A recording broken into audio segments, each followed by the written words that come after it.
오늘 여러분과 함께 나눌 이야기는 바로 나이 들수록 말하지 않는 것이 지혜다라는 주제입니다. 우리는 살면서 수많은 말을 하고 듣습니다. 어릴 때는 재롱이 되던 말들이 나이가 들면서는 때로는 독이 되기도 하고 또 때로는 깊은 지혜가 되기도 하죠. 오늘은 그 말들 중에서도 침묵이 가진 놀라운 힘과 지혜에 대해 함께 탐구해 볼까 합니다. 과연 나이가 들어갈수록 침묵이 왜 더욱 중요해지는지 여러 철학자들의 시선을 빌려 깊이 있게 들여다보겠습니다. 단순히 말을 아끼는 것을 넘어 삶의 경험과 깨달음을 바탕으로 내면의 평화를 찾고 타인과의 관계를 성숙하게 이끌어가는 지혜가 바로 이 침묵 속에 숨어 있다고 하니 오늘 이 이야기에 귀 기울여 주시면 분명 삶을 더 풍요롭게 만드는 지혜를 얻어가실 수 있을 겁니다. 제가 처음 이 주제를 접했을 때 단순히 말을 조심해야지 하는 막연한 생각에서 벗어나 침묵이 이렇게 깊은 철학을 담고 있구나 하고 감탄했던 기억이 납니다. 여러분도 오늘 그 깊이를 함께 느껴보셨으면 좋겠습니다. 자, 그럼 함께 침묵의 지혜 속으로 들어가 볼까요? 이 이야기는 여러분의 삶에 작은 울림이 될 것입니다. 우리가 나이가 들어감에 따라 얻게 되는 가장 소중한 자산 중 하나는 바로 경험입니다. 이 경험은 단순한 시간이 아니라 수많은 시행착오와 성공, 좌절과 성찰의 연속이죠. 이 과정에서 우리는 자신을 이해하고 세상을 읽는 법을 배우게 됩니다. 그리고 이 모든 깨달음은 때로는 말로 표현하기 어려운 깊은 지혜로 우리 내면에 쌓이게 됩니다. 칼 융은 이러한 지혜에 대해 흥미로운 통찰을 제시했습니다. 그는 진정한 지혜는 침묵 속에 머물며 빛난다고 말했습니다. 지혜를 굳이 드러내려 애쓰기보다 삶으로 보여주는 것이야말로 진정한 가치를 지닌다고 강조한 것이죠. 우리가 굳이 말을 많이 하지 않아도 우리의 행동과 태도, 삶의 방식 자체가 이미 많은 것을 이야기해 줄 수 있다는 의미일 겁니다. 어찌 보면 진정으로 깊은 지혜는 설명하려 들수록 그 본질이 희미해질 수도 있다는 뜻으로도 해석될 수 있습니다.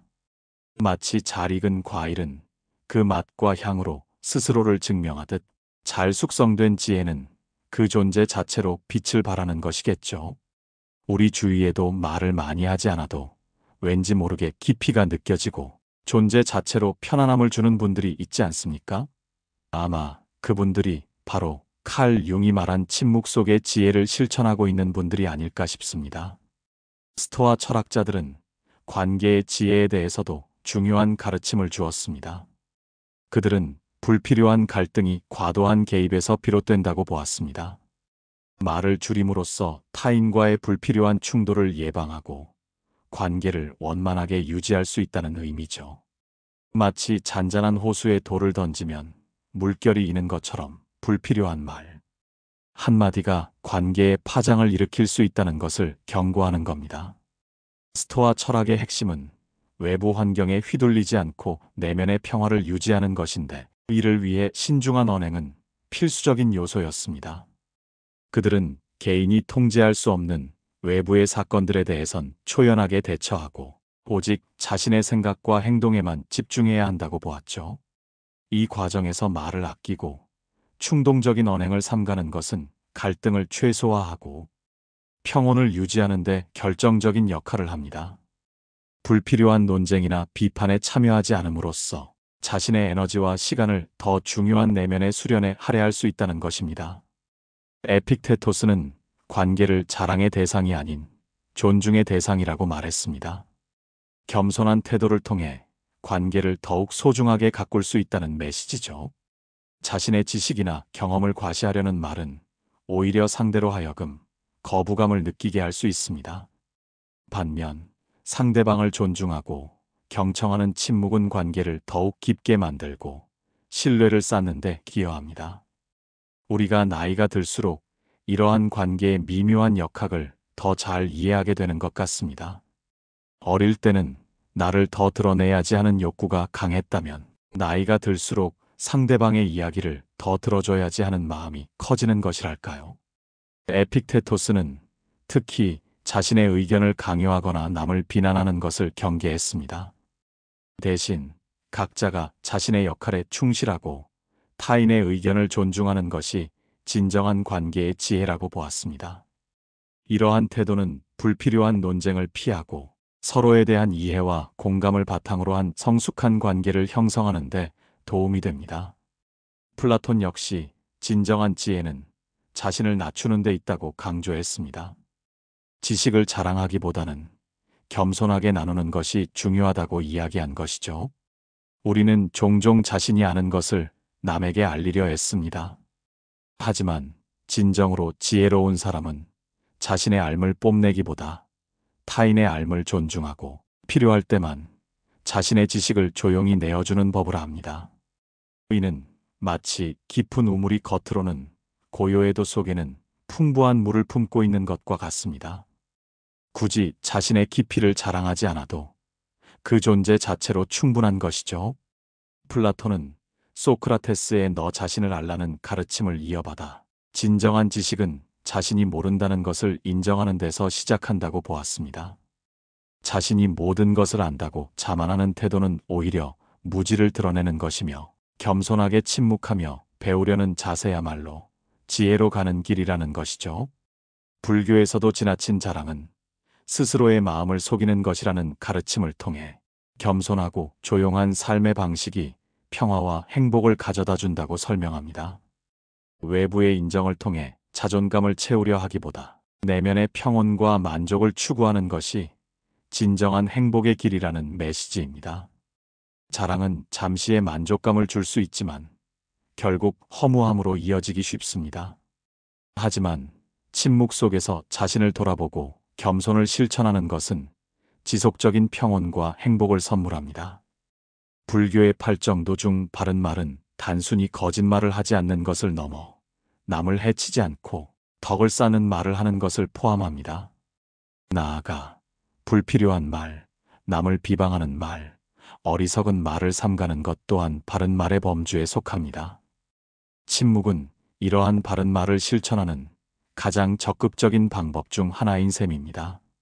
말을 함으로써 생길 수 있는 번뇌와 집착을 줄이고 마음의 평온을 유지하는 데 침묵이 큰 역할을 한다는 것입니다. 아리스토텔레스는 노년을 인생의 가을에 비유했습니다. 열매가 익어가는 시기처럼 삶의 모든 요소들이 조화를 이루는 완성의 시기라고 본 것이죠. 이는 나이가 들물 쇠퇴가 아닌 오히려 더욱 성숙해지는 과정으로 바라보는 긍정적인 관점입니다. 가을의 열매는 화려한 봄의 꽃보다 겉모습은 소박할지 몰라도 그 속에는 훨씬 더 깊은 맛과 영양을 담고 있습니다. 우리의 삶도 마찬가지입니다. 나이가 들수록 외적인 화려함보다는 내면의 충만함이 더욱 중요해지는 것이죠. 아리스토텔레스는 인간의 최고선이 행복이라고 보았고, 이 행복은 이성적인 활동, 즉 덕을 따르는 삶을 통해 얻을 수 있다고 했습니다. 노년은 이러한 덕을 완성하고 삶의 경험을 통해 얻은 지혜를 총체적으로 발휘할 수 있는 시기입니다. 이 시기에는 굳이 자신의 지혜를 떠벌리지 않아도 그 존재 자체가 타인에게 모범이 되고 영감을 줄 수 있습니다. 그의 철학은 침묵 속에서 삶의 깊이를 더하고 완성해 나가는 과정의 중요성을 강조하고 있습니다. 마르쿠스 아우렐리우스는 외부의 성취보다 자신의 본성에 따라 행동하고 내적 충동을 실현하는 것에서 만족을 얻어야 한다고 강조했습니다. 순간이 가져다주는 것을 잘 활용하는 것으로 충분하다는 그의 말은 현재에 집중하고 내면의 목소리에 귀 기울이는 것의 중요성을 일깨워줍니다. 우리가 굳이 많은 것을 소유하고 많은 것을 이루려 애쓰지 않아도 지금 가진 것에 만족하고 자신의 본질에 충실한 삶을 살아가는 것이야말로 진정한 행복이라는 메시지입니다. 이 또한 침묵 속에서 자신을 들여다볼 때 비로소 얻을 수 있는 깨달음이 아닐까요? 로마의 황제이자 스토아 철학자였던 그는 끊임없이 자신을 성찰하고 외부의 혼란 속에서도 내면의 평온을 유지하려 노력했습니다. 그의 명상록은 그 자체가 침묵 속에서 이루어진 깊은 자기 성찰의 기록입니다. 그는 불필요한 외부의 소음과 자극으로부터 자신을 분리하고 오직 이성에 따라 행동하는 것의 중요성을 역설했습니다. 이는 결국 불필요한 말을 줄이고 내면의 목소리에 집중하는 침묵의 가치를 말해주는 것이기도 합니다. 노자는 진정한 알미란 남을 판단하기보다 자신을 현명하게 바라볼 수 있는 것이 우선이라고 말했습니다. 무의자연의 삶을 통해 내면의 평화를 찾을 수 있다고 이야기한 것이죠. 우리는 흔히 타인의 단점을 보고 비판하거나 자신의 잣대로 세상을 판단하려 듭니다. 하지만 노자는 이러한 외적인 판단에 앞서 자신을 이해하고 자신의 본성에 따르는 것이 중요하다고 가르칩니다. 불필요한 간섭이나 인위적인 노력 없이 자연의 흐름에 몸을 맡기듯 살아가는 것이야말로 진정한 평화에 이르는 길이라는 겁니다. 노자의 도덕경에는 아는 자는 말하지 않고 말하는 자는 알지 못한다는 구절이 있습니다. 이는 진정한 지혜는 언어의 한계를 넘어선 것이며 말을 통해 모든 것을 설명하려는 시도 자체가 어리석음을 드러낼 수 있음을 시사합니다. 침묵은 단순히 말을 하지 않는 것을 넘어 세상의 이치를 겸허하게 받아들이고 자연의 흐름에 순응하는 태도를 의미합니다. 이러한 무의자연의 삶 속에서 우리는 비로소 진정한 내면의 평화를 찾을 수 있습니다. 이 모든 철학적 가르침들은 결국 침묵의 중요성으로 귀결됩니다. 그렇다면 침묵은 우리에게 구체적으로 어떤 이점을 가져다 줄까요? 첫째, 침묵은 내면 성찰의 시간을 제공합니다. 복잡한 세상 속에서 잠시 멈춰서서 자신을 돌아보고 내면의 소리에 귀 기울이는 것은 매우 중요합니다. 시끄러운 외부 소음을 차단하고 오직 자신의 마음과 대화할 때 비로소 우리는 자신을 더 깊이 이해하게 됩니다. 이 과정에서 우리는 자신의 진정한 욕망과 두려움, 그리고 아직 발견하지 못한 잠재력을 발견할 수 있습니다. 마치 고요한 밤하늘에서 별이 더 잘 보이듯 침묵 속에서 우리는 자신의 내면을 더 선명하게 바라볼 수 있습니다. 자신과의 깊은 대화는 복잡한 문제의 실타래를 풀고 삶의 방향을 재설정하는 데 필요한 지혜와 통찰을 제공합니다. 이는 외부의 조언이나 정보에 의존하는 것과는 차원이 다른 진정한 자기 주도적인 성장의 과정입니다. 침묵은 곧 자기 이해의 문을 여는 열쇠인 셈이죠. 둘째, 침묵은 지혜 축적의 공간이 됩니다. 삶의 경험을 통해 얻은 지혜를 침묵 속에서 더욱 깊이 숙성시킬 수 있습니다.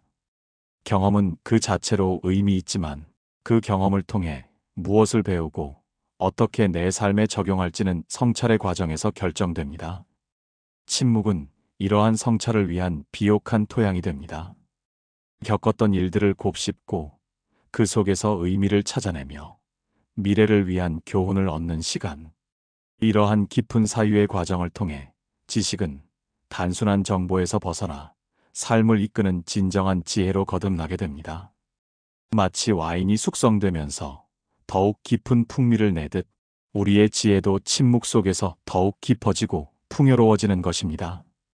셋째, 침묵은 불필요한 갈등을 회피하는 현명한 방법입니다. 말을 줄임으로써 타인과의 불필요한 충돌을 예방하고 관계를 원만하게 유지할 수 있습니다. 모든 상황에서 자신의 의견을 내세우고 주장하기보다 때로는 상대방의 말을 경청하고 침묵하는 것이 훨씬 더 효과적일 수 있습니다. 특히 감정이 격해지는 순간에는 침묵이 최선의 방어이자 지혜로운 선택이 될 수 있습니다. 우리가 말을 많이 할수록 오해의 소지는 커지고 의도치 않은 상처를 주거나 받을 가능성도 높아집니다. 침묵은 이러한 불필요한 커뮤니케이션의 위험을 줄이고 관계의 평화를 유지하는 데 큰 기여를 합니다. 때로는 아무 말도 하지 않고 그저 상대방의 이야기를 들어주는 것만으로도 갈등이 해소되고 관계가 더욱 돈독해지는 경우를 경험하기도 합니다. 넷째, 침묵은 사생활을 보호하는 역할을 합니다. 개인적인 정보를 불필요하게 노출하지 않아 자신만의 공간과 사생활을 지킬 수 있습니다. 현대 사회는 끊임없이 우리의 정보를 공유하도록 요구하지만 모든 것을 드러내는 것이 능사는 아닙니다. 때로는 자신만의 공간과 비밀을 지키는 것이 정신 건강에도 도움이 됩니다. 침묵은 나를 보호하는 안전장치인 셈이죠. 자신의 모든 것을 공개하는 것은 때로 취약성을 드러내어 악용될 여지를 주기도 합니다. 반면 적절한 침묵을 통해 자신의 경계를 분명히 하고 개인적인 영역을 보호함으로써 불필요한 간섭이나 침해로부터 자신을 지킬 수 있습니다. 이는 건강한 자아를 유지하고 내면의 평화를 지키는 데 매우 중요합니다. 다섯째, 침묵은 품격을 유지하고 높여줍니다. 신중하고 사려 깊은 인상을 주어 사람들에게 존경받는 태도를 형성합니다.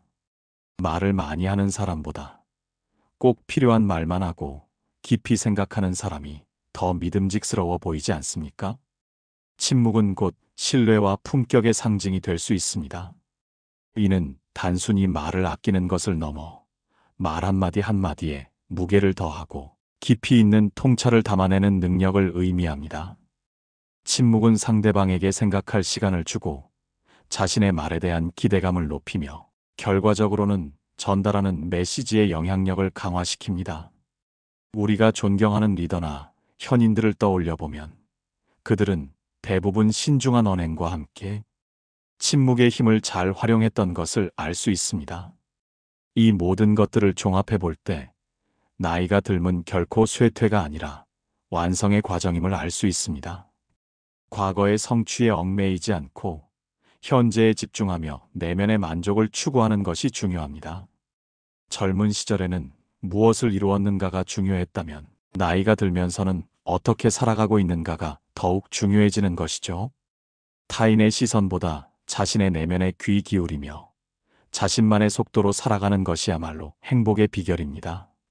주변 사람들의 평가나 세상의 기준에 맞춰 살기보다 나의 진정한 모습을 발견하고 그에 따라 삶을 꾸려가는 것이죠. 이것이야말로 나이가 들면서 얻게 되는 가장 큰 자유이자 축복이 아닐까 싶습니다. 침묵은 이러한 자유를 누릴 수 있도록 돕는 중요한 도구입니다. 복잡하고 시끄러운 세상 속에서 잠시 멈춰서서 자신만의 고요한 시간을 가질 때 비로소 우리는 진정한 행복을 찾을 수 있습니다. 나이가 들어가면서 우리는 더 많은 것을 알고 더 많은 것을 경험합니다. 하지만 진정으로 지혜로운 사람은 이 모든 것을 떠들어대기보다 마음속에 조용히 간직하고 필요한 순간에만 꺼내 쓰는 법을 압니다. 의는 마치 깊은 숲이 스스로를 자랑하지 않아도 그 존재 자체로 평화와 안식을 주는 것과 같습니다. 노년은 인생의 마지막 장이 아니라 가장 농익은 지혜와 평온을 누릴 수 있는 황금기입니다. 이 시기에 우리는 물질적인 성취나 외적인 인정보다는 내면의 충만함과 영적인 성장을 더욱 추구하게 됩니다. 침묵은 바로 이러한 내면의 성장을 위한 최적의 환경을 제공합니다. 외부의 소음에 휩쓸리지 않고 자신의 본질에 집중하며 삶의 의미를 깊이 있게 탐색할 수 있게 해주죠. 자신만의 고유한 속도와 방식으로 삶을 살아가는 자유는 어쩌면 나이 들미 주는 가장 큰 선물일지도 모릅니다. 세상의 기대치에 부응하려 애쓰기보다 자신의 내면에서 우러나오는 진정한 욕구와 가치에 따라 삶을 이끌어갈 수 있는 용기와 지혜가 바로 침묵 속에서 길러집니다. 이처럼 나이가 들수록 침묵은 단순한 언어적 행위를 넘어 삶의 지혜와 철학을 담은 중요한 가치가 됩니다. 침묵을 통해 내면을 성찰하고 타인과의 관계를 더욱 깊이 있게 만들며 인생의 완성을 향해 나아갈 수 있습니다. 여러분의 삶에도 이러한 침묵의 지혜가 가득하기를 바랍니다. 말을 아끼고 귀를 기울이며 내면의 소리에 집중하는 삶을 통해 더 큰 평화와 행복을 얻으시길 진심으로 응원합니다. 다음번에도 더 유익하고 흥미로운 이야기로 여러분을 찾아뵙겠습니다. 감사합니다.